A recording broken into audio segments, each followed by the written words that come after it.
Delhi high court में अरविंद केजरीवाल खड़े होकर जस्टिस स्वर्णकांत शर्मा से कहते हैं कि मुझे आपकी निष्पक्षता पर विश्वास नहीं है। मैं आप पर सवाल खड़े कर रहा हूं।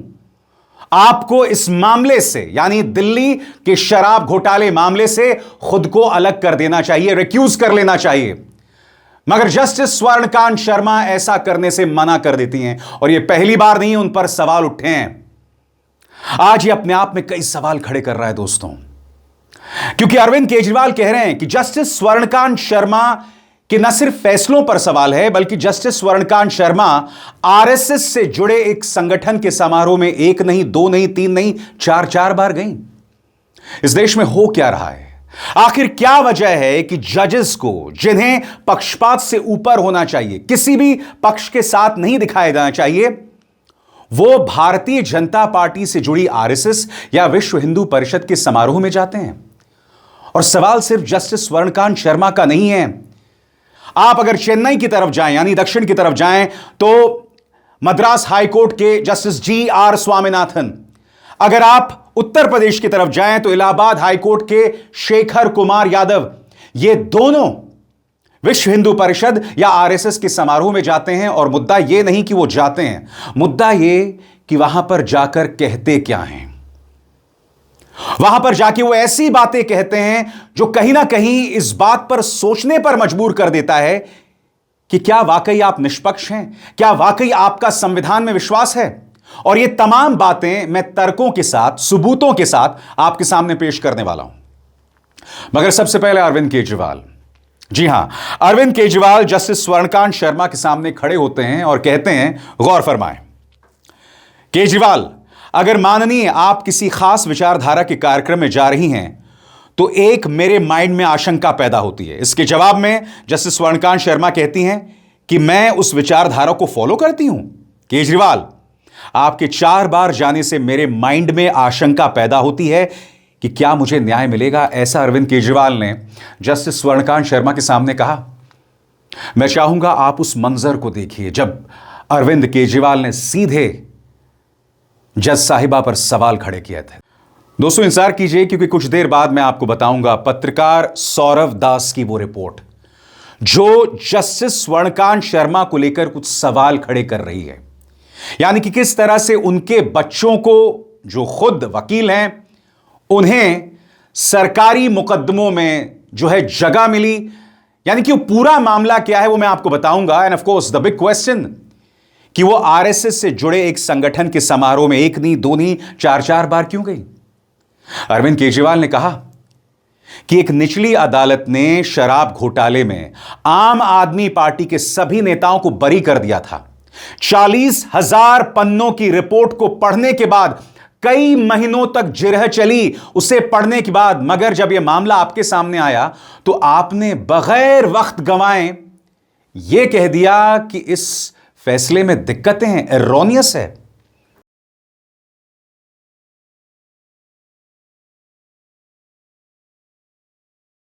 आजकल दिल्ली के पूर्व मुख्यमंत्री केजरीवाल साहब वकील हो गए हैं, अदालत में जाकर के अपनी सफाई पेश करते हैं।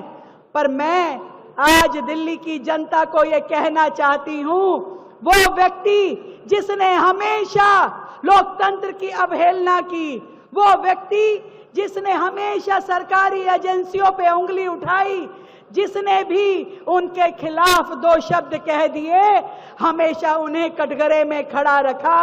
चाहे वो सीबीआई हो, ईडी हो, इलेक्शन कमीशन ऑफ इंडिया हो, चाहे प्रधानमंत्री जी हो, उपराज्यपाल हो, हमारी न्यायपालिका हो, जब जब उनको अपने खिलाफ शब्द सुनाई दिए, उन्होंने ऐसे लोकतंत्र के मजबूत स्तंभों को कोसना शुरू कर दिया। स्वतंत्र और आजाद पत्रकारिता का समर्थन कीजिए, सच में मेरा साथी बनिए। बहुत आसान है दोस्तों, इस ज्वाइन बटन को दबाइए और आपके सामने आएंगे ये 3 विकल्प, इनमें से एक चुनिए और सच के इस सफर में मेरा साथी बनिए। दोस्तों अब बहुत जरूरी हो जाता है कि अरविंद केजरीवाल ने जो सवाल खड़े किए हैं, इस संदर्भ में पत्रकार सौरव दास ने जो रिपोर्ट फाइल की है वो मैं आपके सामने लाऊं। गौर कीजिए सौरव दास अपनी रिपोर्ट में क्या कहते हैं। कथित दिल्ली शराब घोटाले मामले में जस्टिस स्वर्णकांत शर्मा को लेकर विवाद अब सिर्फ कोर्टरूम के व्यवहार तक सीमित नहीं रहा। अब इससे जुड़े और भी चिंताजनक सवाल सामने आए हैं, जैसे नजदीकी, संरक्षण, हितों का टकराव यानी कॉन्फ्लिक्ट ऑफ इंटरेस्ट और पक्षपात की झलक। इस केस में जिन 23 लोगों को राहत मिली थी, उनमें से कई ने औपचारिक तौर पर जस्टिस शर्मा से इस मामले की सुनवाई से खुद को अलग करने की मांग की। इसके बावजूद जज अब तक खुद को अलग करने से मना करती रही हैं, जबकि दिल्ली के पूर्व मुख्यमंत्री अरविंद केजरीवाल खुद कोर्ट में पेश होकर इस मुद्दे पर दलील दे रहे थे। आपने अभी अभी सुना। और मैं आपको बतलाना चाहता हूं कि सौरव दास अपनी रिपोर्ट में कई गंभीर सवाल उठाते हैं, जहां पर साफ तौर पर हितों का टकराव या कॉन्फ्लिक्ट ऑफ इंटरेस्ट दिखाई देता है। कैसे? गौर फरमाएं। अब जो चीजें सामने आई हैं, उनसे इन सवालों को नजरअंदाज करना और मुश्किल हो गया है। जस्टिस शर्मा के बेटे और बेटी ईशान शर्मा और शांभवी शर्मा दोनों को यूनियन सरकार ने दिल्ली हाई कोर्ट और सुप्रीम कोर्ट में पैनल पर रखा। पैनल की डिटेल्स के मुताबिक दोनों भाई बहन एक ही दिन पर अपॉइंट हुए, 11 सितंबर 2025 को दिल्ली हाई कोर्ट के पैनल में और 21 नवंबर 2025 को सुप्रीम कोर्ट के पैनल में। नंबर 1, ईशान शर्मा दोनों कोर्ट्स में पैनल पर हैं, जिसमें सुप्रीम कोर्ट का सबसे ऊंचा ग्रुप ए पैनल और दिल्ली हाई कोर्ट में सीनियर पैनल काउंसिल का स्टेटस शामिल है। नंबर 2, शांभवी शर्मा।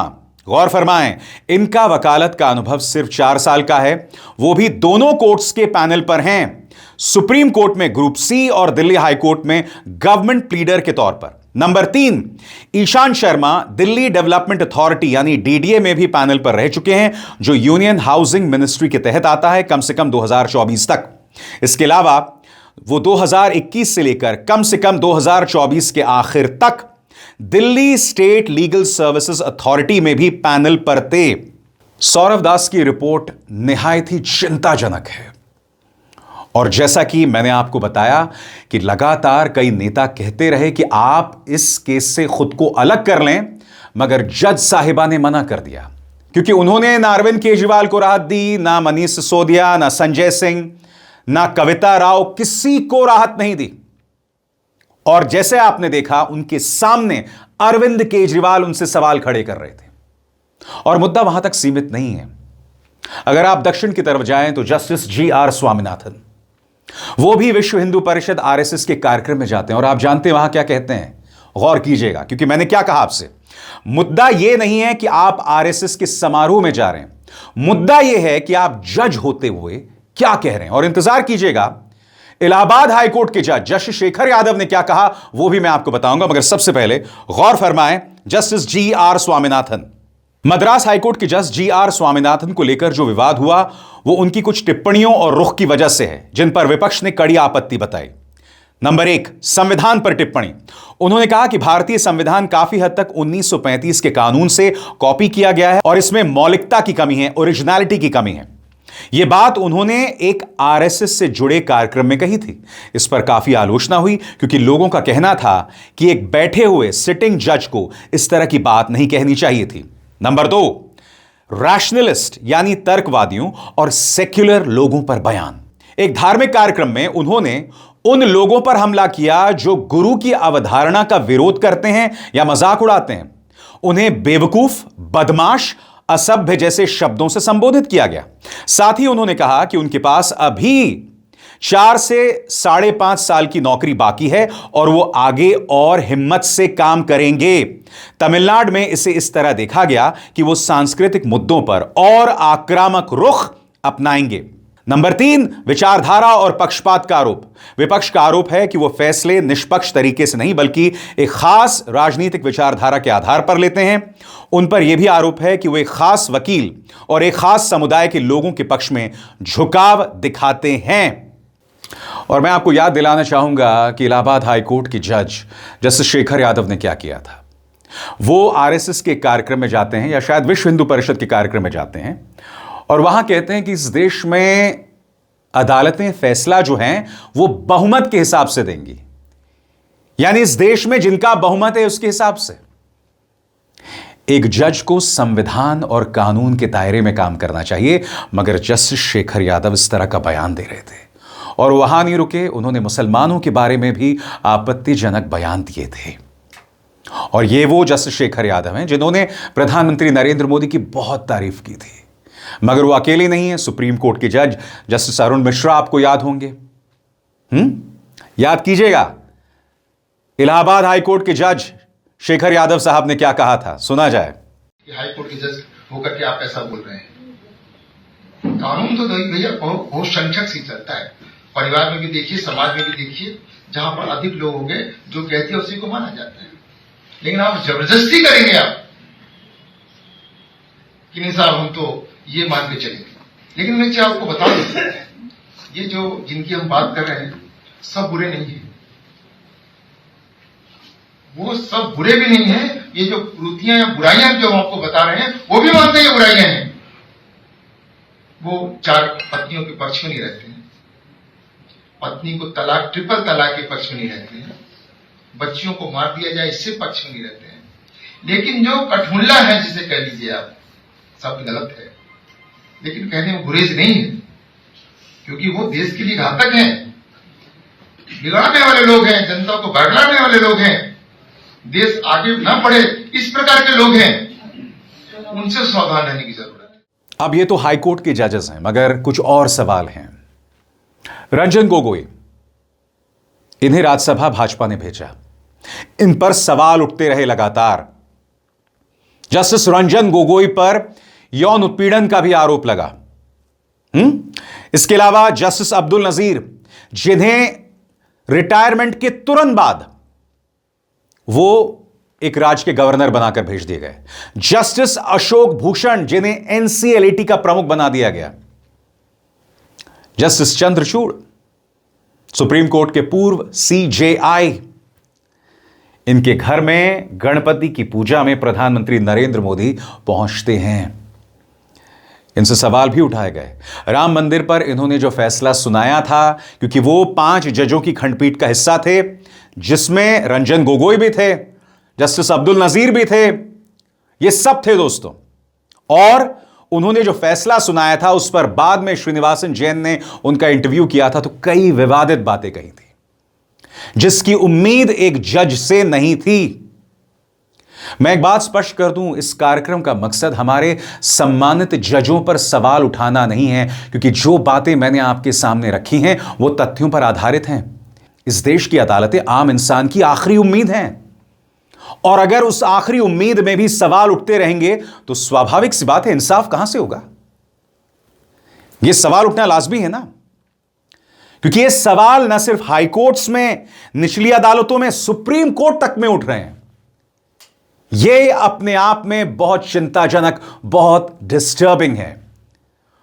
और जिस तरह से अरविंद केजरीवाल ने सवाल उठाए हैं, यह अपने आप में बहुत ही अहम सवाल हैं जो विपक्ष को रखने पड़ेंगे। अफसोस की बात है कि इस मुद्दे पर कांग्रेस खामोश है। कांग्रेस को बोलना चाहिए, सिर्फ इसलिए नहीं क्योंकि आपकी अरविंद केजरीवाल से, आपका उनसे मुकाबला है राजनीतिक तौर पर, तो आप खामोश रहेंगे। क्योंकि इससे पहले भी लगातार कांग्रेस जजों की निष्पक्षता पर सवाल उठाते रही है। लिहाजा विपक्ष को खुलकर इन मुद्दों पर, तर्कों के आधार पर, गाली गलौज नहीं, तर्कों के आधार पर अपनी बात रखनी चाहिए। अब इसार शर्मा को दीजिए इजाजत। नमस्कार।